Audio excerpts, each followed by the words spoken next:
गेले 4-5 दिवस झाला मी कोकण त्याचबरोबर कोल्हापूर, सांगली, सातारा, सोलापूर या जिल्ह्यामध्ये चळवळीच्या निमित्तानं फिरतोय। नीटची परीक्षा रद्द झाल्यापासून विद्यार्थ्यांच्या मध्ये आलेलं नैराश्य, त्याचबरोबर पालकांची अस्वस्थता जवळून बघतोय, विशेषतः ग्रामीण भागातल्या पालकांची। अनेक विद्यार्थ्यांना आत्मविश्वास होता की या परीक्षेत मला 715 मार्क मिळतील, 720 मार्क मिळतील। आता पुन्हा नवीन पेपर, नवीन परीक्षा, पुढे काय होईल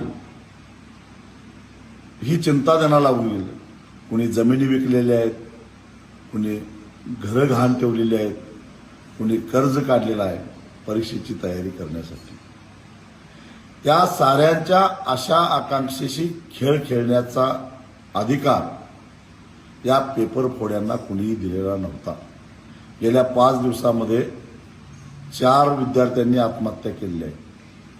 अनेकांच्या मनामध्ये आत्महत्येचे विचार घोळत आहेत। हे सारे कोण आहेत?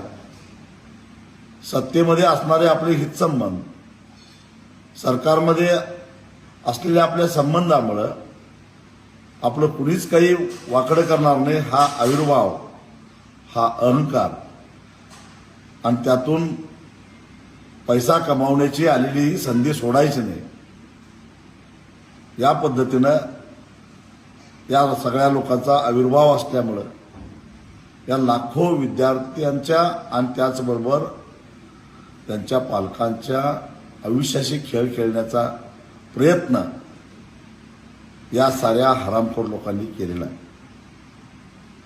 त्यामुळं केवळ भ्रष्टाचाराचा आरोप करून ह्यांना आत टाकून चालणार नाही, तर 4 विद्यार्थ्यांच्या मृत्यूस जबाबदार धरून त्यांच्यावर सदोष मनुष्यवधाचा गुन्हा दाखल झाला पाहिजे। जे म्हणून यात सापडतील त्या सगळ्यांना,